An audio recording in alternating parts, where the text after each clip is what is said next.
Welcome to the Toffee Blues, your source for all things Everton. I'm Gerry, joined today by Ben and Terry. We're going to be talking about Everton's best signings of the decade. So the three of us will be putting forth a few names.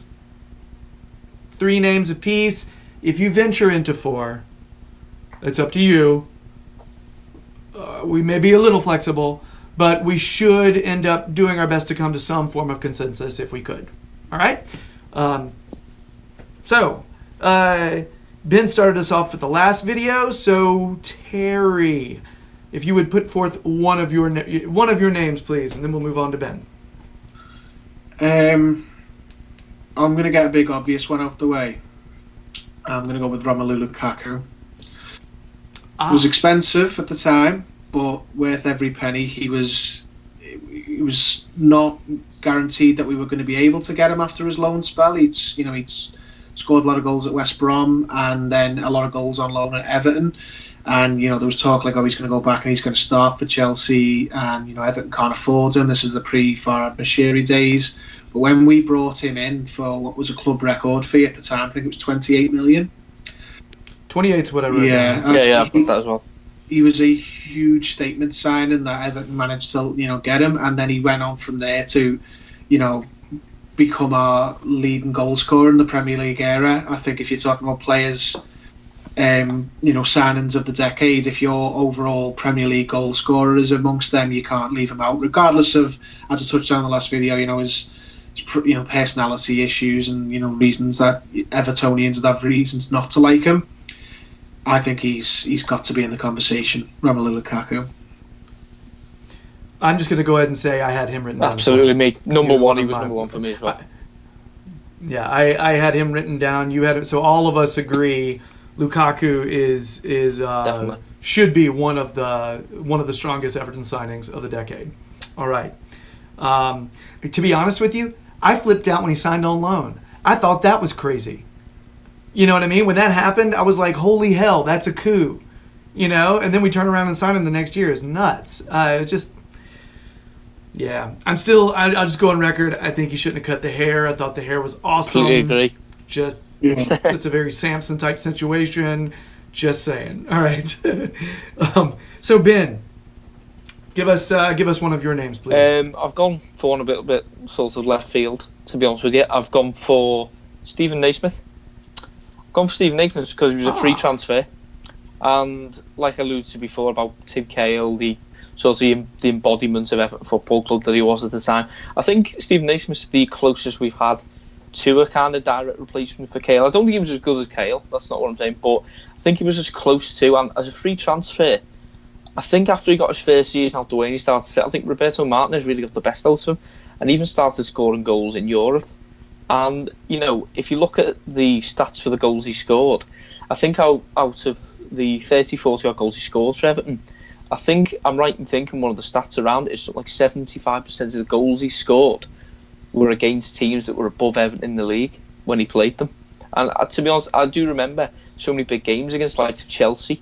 At the time we got beat 6-2, he was responsible for a goal then. He scored a hat-trick when we beat them 3-0 in Martinez's final season. So I think, although he maybe wasn't ability-wise the best player we've seen during that era, I think for a free transfer and the fact that we made £7 million profit on him and then got another £1 million or so in the summer, years after we'd sold him, I think that makes a pretty good signing to me. I did not write him down, but complete agreement on embodying Everton's spirit, what the club stands for, all of that. I just can't disagree with that. It's really, the obvious thing is, that perfect hat trick. Yeah. Against Chelsea. Yeah, I mean, that's the obvious thing that people say, obviously, when they think of Naismith. Just the fact that the work he does in the community, Absolutely. The fact that he's constant, he just seems like an awesome guy. And you're right, he wasn't intimidated by the big clubs. Love that. I would say he is the Tim Cahill-esque, you know what I mean? And the fact that it's everything you said, Ben. I didn't write him down, but I totally get it. Terry, anything on Nazy? No, I did not have him in mind, but he makes a compelling case. That's can't argue with any of that. One of the best value signings for sure of the last decade, definitely. All right. So my home run easy answer was Lukaku, so I can't say that one. So now I gotta name one that you guys may actually have issue with, so that sucks. But you'll be like, oh, that's dumb, Gerry. I was trying to come up with a good combination of value and did he perform for us over a stretch of time? Okay, return on investment, but did he also perform for us at the same token? And by that standard, I really like Idrissa Gueye. I look at how much we paid for him, which was like around $7 million from Villa, at a time where the prices were starting to escalate. And the fact is, he was like an Iron Man for us. Sorry, Terry's posters are affecting what I say. So it's like Usual Suspects, and I'm just like seeing everything in the background. But yeah, and the fact that we just got a decent payday on him, and he basically, for the longest time, there were games where we everybody tried. We didn't really play well except for Idrissa Gueye. Idrissa Gueye was awesome. He always had the stats to back it up. He was just a consummate professional. So I put all that together, and it's hard for me to disagree, because $7 million in this era is, that's like $1 or $2 million before that. So that's another. I just thought it was really good value. Yeah. So no, I couldn't disagree with that, to be honest. I think I haven't got him on my list, I must confess, but yeah, very good player, very good value, and I think we've missed him this season, to be honest. Yeah, he was not. Excuse me. I'm surprised that he wasn't on your list. He was number 2 on mine. I had Lukaku and then Idrissa Gueye second. Absolute, steal of a player. 7 million. What was that at the same time that Neymar was going for 200 million and what have you? Absolute, brilliant value player. Brilliant value signing. Yeah. Terry, who's your next? Well, you've gone for Idrissa Gueye, so I can't use him. This was really difficult because I personally don't like to consider what we sold them for as part of a reason that they were a good signing, because the club historically, not so much recently, but historically, has sold well. So we always make decent money on players, and if you just go off that, you could mention John Stones. He came in for $500,000. You've just smiled, Gerry, so it makes me think you've got him. Yeah, he's on my list of my big list, but I didn't make him one of my 3. If that makes sense. £500,000 sold for bought for and sold for 50 million. That's pretty good. But I want to focus on just what they're like at Everton, and I'm gonna go with Luca Dean. Now he's only been here one season. But I think it doesn't get said enough. Max touches on it quite a lot in other episodes. But replacing Leighton Baines was going to be one of the most difficult jobs to do. He was such a consistent player for the club, and he was an icon of the club. The supporters are supporter favourites. So it wasn't just a straightforward thing to replace him. And even if we'd have gone and got a superstar, it may not have worked. That kind of thing. So the fact that he came in and not only has gone into the left back position and made it his own after replacing such a long term servant, he's taken on the sort of mantle that Baines had as well, as he's one of the primary chance creators, and he's one of the best attacking outlets, and he's got that partnership with Bernard ahead of him, the same way Baines had with Pina. We could have easily just got a left back who came in and just did a really workman-like job and just defended well and put the odd cross in here and there, but we've literally found a full successor in every respect, in style, in fan affection, everything, for one of our most beloved players. So I think for me, just going off what they are on the pitch to us, not on the balance sheet, it's got to be Luca Dean. It's got to be in there. Ben, you look like you disagree. Yeah, definitely. So for people listening on podcasts, he's been nodding like the whole time. I'm actually surprised me. I didn't think anyone else was going to say him because it took me a while to really sort of realise because of the fee we paid for him. You think bargain signings other than Lukaku, you're sort of looking at your free transfers like your Gareth Barry and like a before mentioned Stephen Naismith. But yeah, absolutely. Replacing Leighton Baines I thought was going to be the most difficult thing this club ever had to do. Turns out not, because we've got sort of Baines 2.0 and Luke. I still think there's a slight difference in quality. I think he's still got a little bit to learn in the English game before he becomes that ultimate Leighton Baines level. But give or take sort of Robertson across the park, I think him and Luca Dean are the two best left backs in the league. And even at 19 million, which doesn't sound cheap for a defender, to have, let's face it, the world champion's first choice left back as an option, even for £19 million, he's on my list. All right. He was on my big list. I have a list of like 1, 2, 3, 4, 5, 6, 7, and then I kind of whittled it down. So yeah, he was on my big list. But yeah, it again can't disagree. I love Luka Dean. Just a pro, I think he's got some serious captain qualities.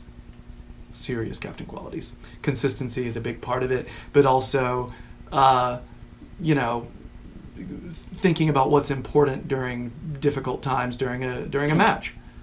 Trying to stick up for players, just sticking up for the team. Yeah, love Luka Dean. Ben, what do you have next? Well, my three have been used now. Lukaku, Naismith, and Luka Dean. But off the top of my head, I'm going to sort of, have a bit of a brainstorm here. Gareth Barry, for me. Gareth Barry. Also on my list. Yeah, Gareth Barry, because I don't think it's a real shame that we didn't get Gareth Barry when he was sort of 23 rather than 33. But even in the short time he was with us, he was Mr. Consistent. He was a leader as well, to be fair, on the pitch, despite never being a full-time captain of the club. But yeah, for his quality for a free transfer, I don't think you can disclude him from any list, to be honest. So now that my three have been used, I will push to say Gareth Barry as my other choice. Basically, and also because Seamus Coleman was signed just a year too early to make this, because that would have been everyone's number one, wouldn't it? Yeah. Yeah, Gareth Barry on my big list as well, and that's nearly all of my big list. Crazy. All right, I'm about to say one, and I feel like I'm going to catch some naysaying, but that's okay. I thought it was a big deal once we signed Jordan Pickford for $25 million. The fact that he may be our mainstay for years and years and years, in his prime as well, like potentially in his prime. We may be getting the best years of Pickford at Everton, which if he ends up kind of making sure he doesn't pull a Newcastle again and get overly emotional, then maybe he'll be fine.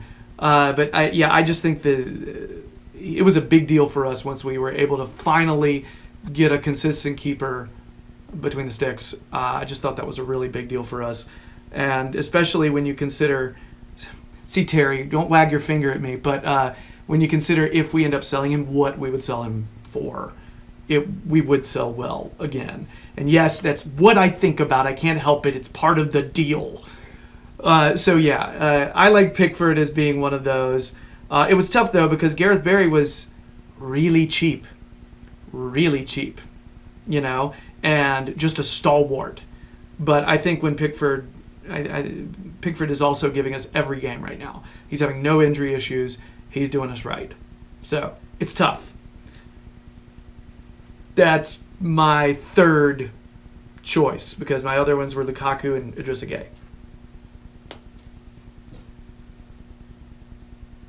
And then a chill filled the room. Anything? Yeah. Terry, do you have a third name? Yeah, not for me. I think he was a shrewd signing. Like, we finally got a name a number one, a consistent number one. He was a good buy, but I would stop short of, best signings of the decade. There's other good signings which don't make the cut as well. Like signing Pienaar back from Tottenham, and Pickford, good signing. It's done well so far, on the whole, but not for me. And on this list, there's other candidates ahead of him for me, even still. The actual naysaying, I know. You weren't just. Yeah, no, I'm not used to this. It's weird. You're usually like, yes, Jerry, you thought I was going to naysay, but I will hug you through the screen. And now it's like, I disagree and you're an idiot. That's it. All right. Anyway, Terry, give me another name so I can forget what just happened. Do I have to? John Stones. Are there any other names for you? Seriously. John Stones was on. Yeah, it was another one that I put down. Said I wasn't mentioning him and then did, and then gave loads of reasons why he would be. So I suppose I sort of did mention him. I don't know. Like, Pickford was a good signing. See, Pickford over Stones for me, just because I feel like Stones ended up really plummeting that last year with us. And, I agree. As many goals as he just gave away for us that last season, I mean, it felt like there were several times where it felt like you were just like, oh my God, when he did that, he lost the game for us. And I felt like we could say that multiple times. That's what was bugging me. The amount we gained on him is crazy, like a lot of money. We made a lot of money on him, but it was just the on the field performance, the consistency, when you put it all together. That's why Stones wasn't on my top three. What about Richarlison? He's on my big list. Richarlison, you could make a case for it because, again, we don't want to talk about selling players, but you sell him now, you're looking at probably 3 figures. And that's just the way football is. I wanted to see another year or two out of him, you know what I mean? But I think he could end up. We look back on it and you see what he's done, and we're just like, oh my God, how could you not put him on that list? I could easily see that. I've got one. We may say the same thing about Yerry Mina, by the way, too. But I've got one that probably isn't on probably anyone's list, but if you think of good value, and I'm going to go Calvert-Lewin, bought for 1.5 million. I'm not a fan. I've got to say I'm not a fan, but so I'll stay out of this one. No, I wouldn't rave over Calvert-Lewin, but considering he was 1.5 million pounds from Sheffield United, and he's come in and he has scored goals in the Premier League. He's had a lot of pressure thrown on him, and I think he's improved every year. Whether he will continue to improve to the point where he can be a top striker is another question. But for pure value, how many Premier League forwards who are as useful as he is do you get for 1.5 million? Not many. All right, if we're talking about value, yeah, I mean he wouldn't be on me signings of the decade, but if I was casting the net wider for good value players, I think he's got a mention there just for value. If he'd have gone for Che Adams money or something like he probably would now, then he doesn't get mentioned. But just for the price, if the low price can be a major contributor for Idrissa Gueye, then I think he can have the same logic. So I have written down 3 names on which 2 or more of us have agreed. Okay? Romelu Lukaku, Idrissa Gueye, and Luka Dean. Yep. So those are going to be our signings of the decade. All right? That seems like, if we're thinking about consensus, that's the closest thing. All right? So yeah, there we go. Anything else on this, guys? Are we ready to move on? Let's move on. All right. So that's it for our Everton's Best Signings of the Decade segment. If you're digging the videos, please subscribe to the Toffee Blues YouTube channel. We'd really appreciate it. If you want more Ben, and who doesn't, keep an eye on his Twitter. He'll tell you when and where he's going to be. He does analysis for the Liverpool Echo every once in a while. Shows up on, is it Royal Blue Royal Podcast? Blue Podcast, yeah. All right, so keep an eye out for him there. And there's that. Also, if you want more Terry, Liverpool Echo fan jury, he's just generously sharing his words there every once in a while, and also he roams the streets at night, searching for hugging partners. Make it happen, everyone. Just saying. Yeah, how creepy did I make that sound, Terry? You're welcome. All right, so Ben's over there like, yeah, really. All right, so, first time on the show, guys, this is going weird. I apologize. I'm a big bag of weird, my friend. I bring the weird. I minored in it in college. So that's it. We're gonna move on. We've got a If You Know Your History, 2010 through 2019, the decade edition. We got a penalty shootout quiz between these two guys. Their brains will go like this, and we'll see 2 brains enter, 1 brain leave. All right. Check out the pod. If not, we'll miss you. Much love, everybody. Bye.